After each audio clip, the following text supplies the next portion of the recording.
Hey, welcome back to Pianist Academy and another walkthrough play-along video with this Hanon-Faber, the new virtuoso pianist book. In this video, we're going to be walking through and practicing together gesture number 3 called Around the Corner.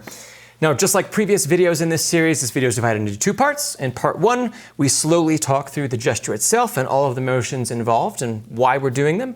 And then in part 2, we can practice together the gesture at 6 different tempi. 2 beginner tempi, 2 intermediate, and 2 advanced. And remember, throughout all of these gestures, the goal here, the sign of progress, is not our ability to speed it up, but instead it's our ability to automate these gestures, to make them an innate part of our playing, not just when we're working on the gestures in this book, but when we're working on repertoire, seeing how we can apply it without even thinking. That's how we know we've really progressed. So let's dive in. Gesture number 3 is called Around the Corner. And the top of the page says this gesture facilitates a change in direction, a turning the corner. Now, there are 2 big enemies in piano playing. One that I think I've mentioned before here on the channel is staying very still and staying in exactly one place. Staying static is a big enemy of ours because it induces tension, and we're trying to get rid of tension.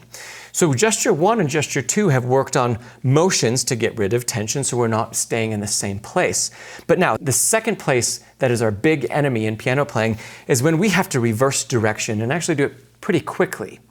Reversing direction means that we're moving in one direction, and then if we suddenly shift and come back in the other direction, that can cause a lot of tension buildup as well, because immediately we feel like we have to grab on and then pull ourselves in the other direction. Or we have to stop the motion in one direction and then shift it to another direction. Around the corner facilitates how we can, without tension, without adding a lot of extra muscle movement and strength generation, how we can change directions quickly, okay? And it's gesture number 3 because it combines gesture 1 and 2. So in gesture number 3, we see, if we look at the first measure of the page here, there are 2, instead of a drop into the first note, we have a lower wrist circle for the first 2 pitches, and then an upper wrist circle for the second 2 pitches. So if I show you what that looks like, I'm going to play it down an octave first, just to make it a little bit easier to show you. And I'm going to play a lower wrist circle, and then the hand and the wrist continue around, and then I end with an upper wrist circle, just like we practiced in gesture 2. So a lower one for 2 notes, it's very quick, and then an upper one. And we end again with a tall thumb, and the book says phrase off with a light thumb. I like to think about floating. And actually, it's even written down here. There's a wrist float off, which I like. If we kind of let the hand get pulled up by the wrist, instead of lifting, we just gently float away. So this whole gesture, downward wrist circle combined with upper wrist circle and a wrist float off. Notice, gesture 1 and 2 had accents on the last note of each gesture. Gesture 3 does not. The accent is actually on the first note. Feeling this, that we're really initiating a fall, as I've said in previous videos, a fall into the first note that translates into that lower wrist circle, and then coming around the top and floating away, like that. Okay, and if I show you with the left hand, again, I'll do it up an octave just to make it a little bit easier to see. We have a lower wrist circle going down and to the left, and then an upper wrist circle bringing us back around. So we have a lower wrist circle and then an upper wrist circle, like that. So a fall in with that little accent, and then an upper wrist circle, and a float away, like that.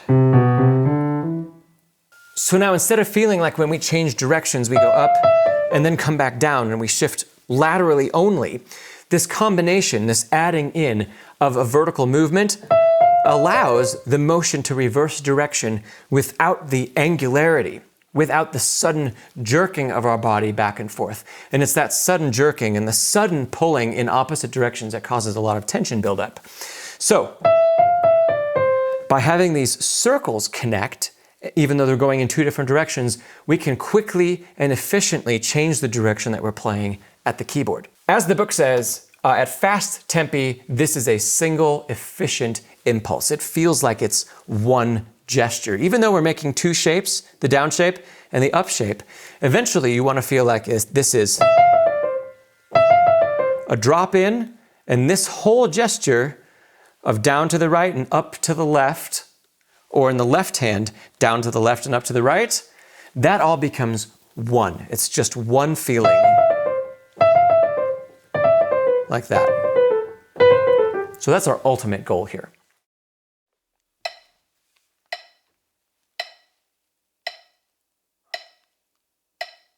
One, two.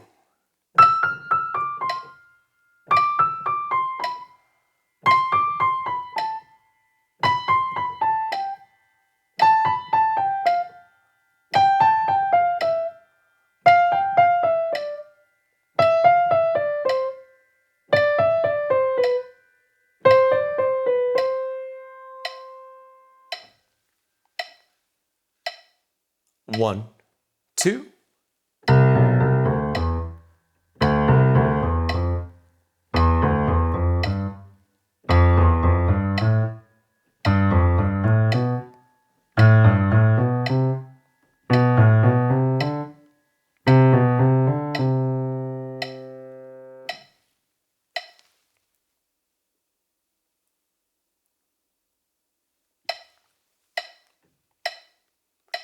One, two.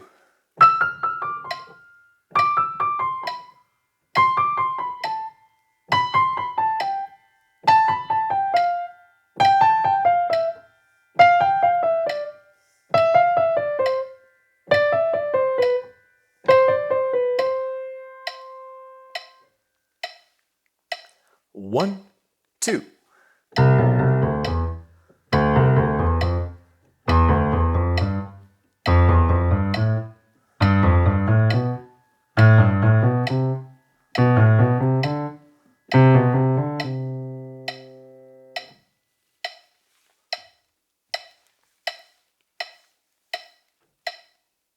One, two.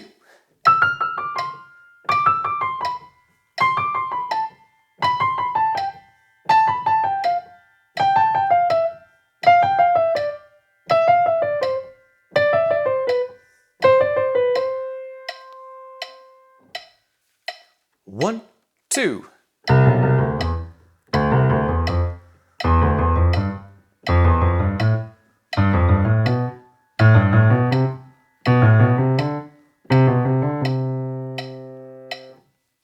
Like I've done for the other gestures 1 and 2, when we get to the second intermediate tempo, we'll take both hands together and it'll be a slightly condensed version of the gesture to allow the hands to end on a nice consonant note.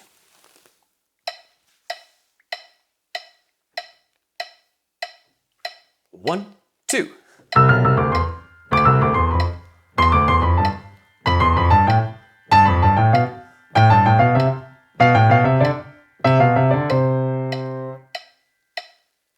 One, two.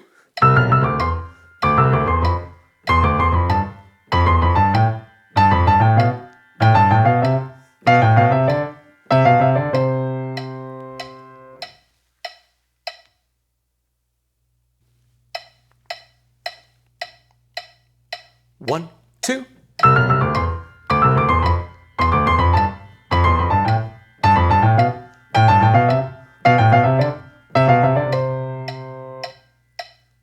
One, two.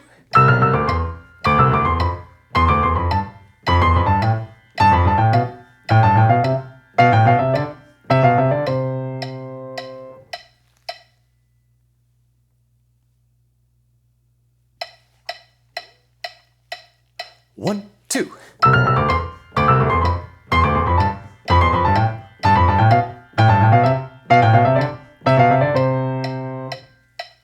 One, two.